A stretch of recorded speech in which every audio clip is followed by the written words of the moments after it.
Você está ouvindo o Templo da História Cast, um espaço dedicado a quem aprecia as grandes histórias do mundo antigo. Aqui, exploramos mitologias, religiões esquecidas e segredos que o tempo não conseguiu apagar.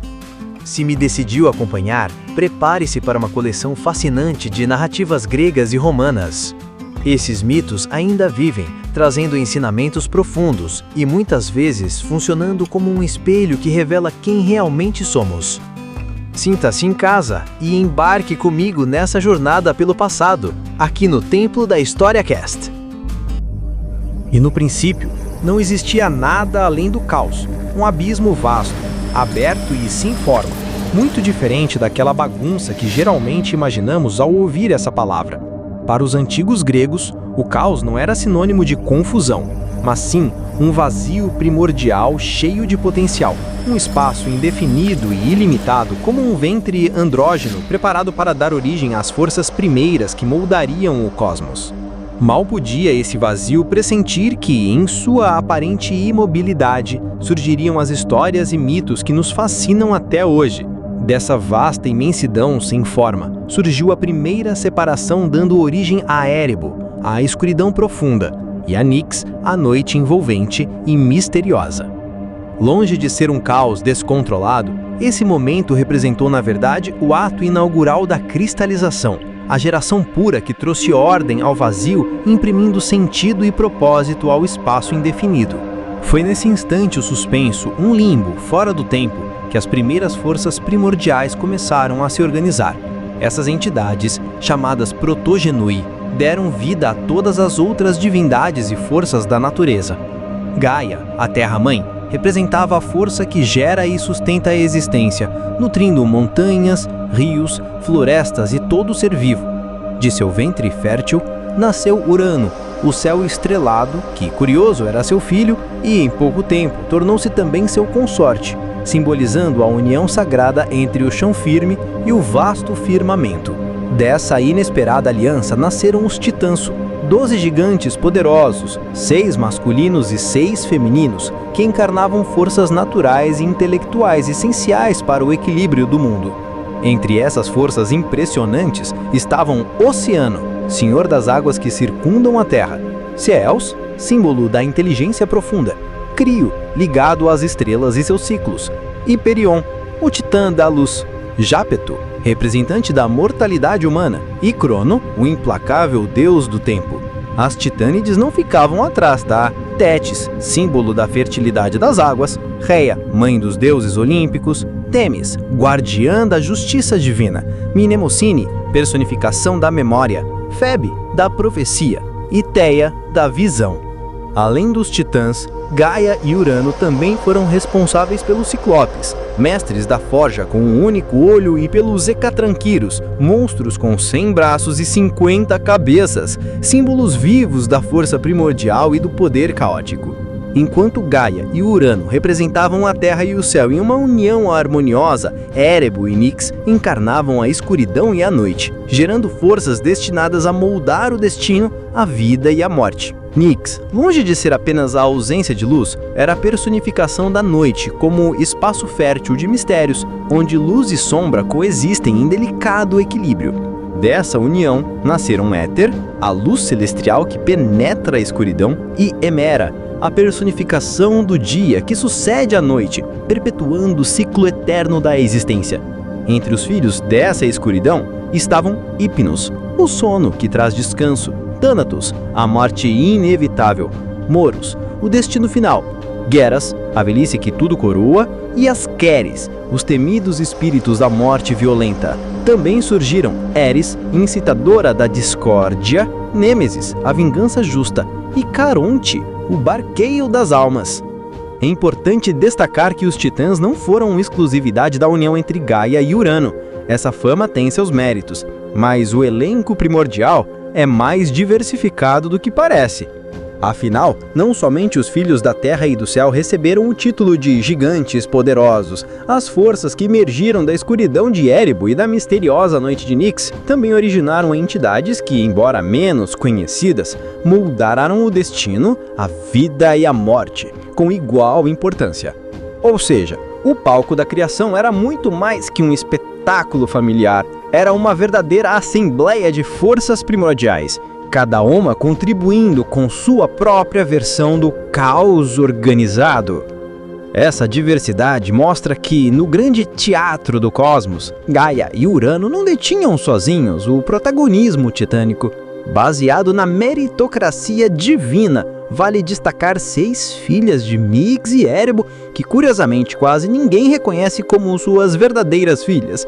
Preferem classificá-las como titânides, tamanho é o prestígio que conquistaram. Entre elas estão as poderosas Moiras, fiandeiras do destino, que nem mesmo os deuses olímpicos ousam desafiar, e as encantadoras Hespérides, guardiãs das maçãs douradas da imortalidade. Essa resistência em aceitar suas origens revela como no panteão grego, o mérito às vezes supera a genealogia, conferindo a essas figuras um status que transcende suas raízes na escuridão primordial. As Moiras, Cloto, Láquesis e Atropos, fiandeiros do destino temidas até pelos deuses, responsáveis por tecer, medir e cortar o fio da vida, das divindades e dos mortais. Uma tarefa nada confortável mesmo para gigantes do poder. Não é por acaso que, ocasionalmente, até algum deus olímpico precisava bater à porta dessas fiandeiras implacáveis, buscando uma espiadinha em suas profecias precisas, ainda que alarmantes e inflexíveis aos interesses pessoais. Afinal, quando até Zeus se dobra diante das moidas, é sinal de que nem mesmo o Olimpo está livre das rígidas e inflexíveis leis do destino. Quem disse que poder absoluto garante a certeza? O que chama a atenção nesse cenário é como as Hespérides personificam a luz do entardecer, momento de transição entre o fim do dia e a chegada sutil da noite, enquanto suas irmãs, as obscuras Moiras, operam silenciosamente, tecendo os fios da existência. Olhem essas filhas da escuridão. Quem imaginaria que no mistério da noite surgiriam não apenas forças sombrias, mas também guardiãs de um brilho que concede imortalidade? É um belo paradoxo que revela a complexidade da mitologia grega, onde destino e luz, obscuridade e resplendor coexistem e se complementam como expressões de uma única essência primordial. Enquanto escrevia essa narrativa, não pude deixar de notar uma irresistível semelhança com outro texto famoso, o Jardim do Éden, da Bíblia, com sua árvore da vida e da sabedoria, Adão e Eva, e claro, o fruto proibido, ou devo dizer, a maçã.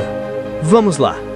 No livro de Gênesis, Deus coloca o casal no meio do jardim com a árvore da vida, um convite tentador à imortalidade.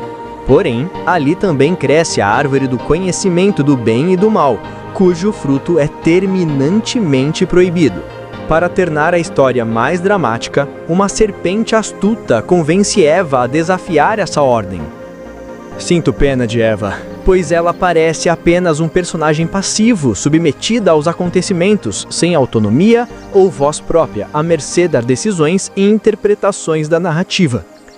Gostaria muito que seu destino tivesse sido outro, pois por uma curiosidade mal calibrada, o desfecho foi nada menos do que querubins empunhando espadas flamejantes bloqueando a entrada do paraíso, para assegurar que o casal e seus desavisados descendentes não tivessem outra chance de provar novamente o fruto da vida eterna, deixando para trás, claro, o fruto da árvore do conhecimento, que já haviam comido com gosto. Esse sistema de segurança divina pode não parecer acolhedor, mas é eficaz. Adão e Eva são expulsos, deixando um paraíso perdido, e uma lição que perpassa o conto bíblico. Não é prudente provar o fruto proibido. Afinal, a imortalidade traz consequências que talvez nem valha a pena. Do outro lado desse amplo quadro mitológico estão as Hespérides, filhas da escuridão personificada, zelando pelas maçãs douradas em seu jardim encantado. E veja só a coincidência, assim como no Éden, essas maçãs também concedem a desejada imortalidade, porém, claro, não são para qualquer um. são um privilégio reservado aos deuses e heróis que demonstram coragem, astúcia ou força suficientes. Nada de expulsão dramática aqui. A guarda é feita por verdadeiros desafios heróicos, um verdadeiro escape room mitológico, onde apenas os melhores ganham o prêmio. Enquanto o Jardim do Éden simboliza proibição e perda, o Jardim das Hespérides apresenta-se como palco de desafios, uma prova de mérito para quem deseja desfrutar do fruto da vida. Curiosamente, em ambas as histórias, um fruto especial e uma serpente desempenham papéis centrais. De um lado, a serpente que engana o homem e o afasta da imortalidade. Do outro, a serpente que protege o tesouro divino dos mortais imprudentes. No fundo, a lição é clara e simples. A imortalidade não é presente para todos, mesmo que o jardim onde ela resida seja dourado, belo e cheio de promessas. Fiz esse paralelo pois era inevitável diante da proximidade dos temas e das curiosas coincidências entre as narrativas. Voltando ao assunto, na mitologia grega, a noite não é apenas escuridão e fim, mas também descanso, esperança e transformação. Nyx, mãe de forças sombrias e protetoras, simboliza essa dualidade. Entre seus filhos também estão os Onírios, espíritos dos sonhos, Filotes, a amizade, Eleus, a misericórdia, e Estige, o rio sagrado dos juramentos. O Tártaro. O Tártaro ocupa um lugar, simples assim. Ou será que não?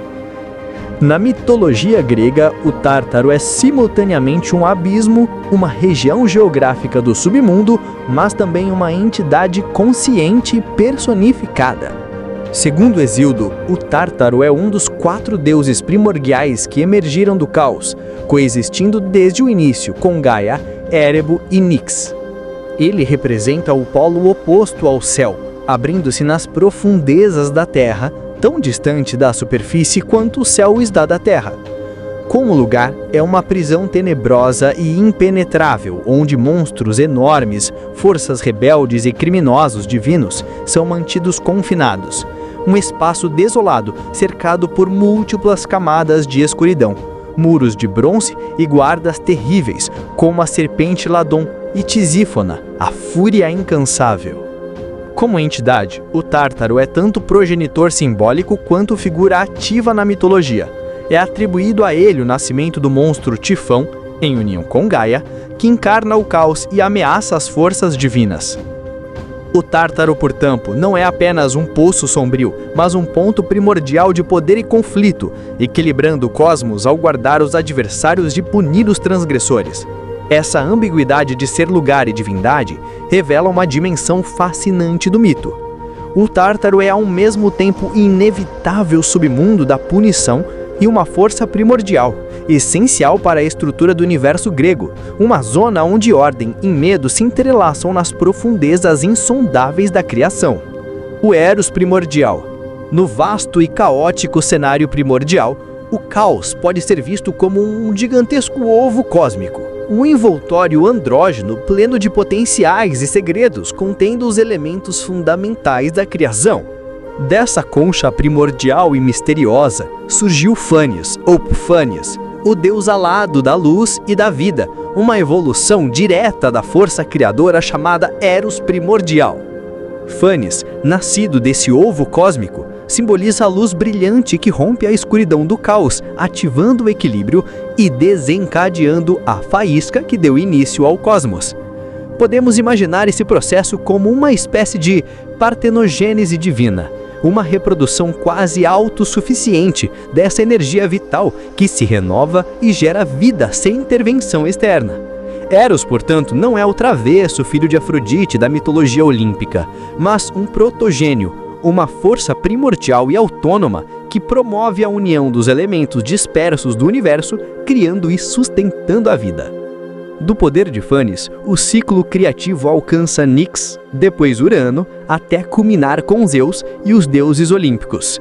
Esse elo permite entender a complexidade e continuidade da criação, onde o ovo cósmico não é apenas a origem, mas um símbolo vivo do eterno processo de geração, renascimento e transformação nesse vasto palco do cosmos. E agora, caro ouvinte, ficou claro para você o que o caos representava para os gregos? Para entender verdadeiramente o significado do caos para os antigos gregos, é preciso ir além da ideia moderna de confusão e desordem e focar nos seus filhos, quer como conceitos abstratos personificados, quer como manifestações concretas da natureza observáveis pelos humanos. Não era simplesmente um vazio ou nada, mas o terreno fértil do cosmos, um espaço aberto e ilimitado onde as leis, formas e a vida puderam emergir. Essa visão revela uma percepção profunda da criação como um processo de passagem do indeterminado ao ordenado, do impreciso à estrutura viva, mediado pela interação delicada entre separação e união que sustenta o equilíbrio. As forças primordiais, tanto os filhos diretos do caos quanto as entidades da terra, céu, noite e escuridão, não são apenas personagens míticos, mas símbolos ancestrais que desvendam os mistérios da existência e estruturam toda a ordem cósmica. São elementos ligados por laços familiares e hierárquicos, dando ao cosmos um equilíbrio dinâmico entre o velho e o novo, o oculto e o revelado. Portanto, ao mergulhar nessa cosmologia, percebe-se que compreender o caos é também compreender seus filhos e os vínculos que os unem, pois nessa rede ancestral reside o segredo da origem do universo e da existência humana. Agora que você já teve um vislumbre dessa visão profunda e multifacetada do caos, não resta mais do que aguardar pela próxima história. Quer continuar desvendando os mistérios deixados pelos antigos? Fique comigo e mergulhe nesse universo fascinante que é a mitologia.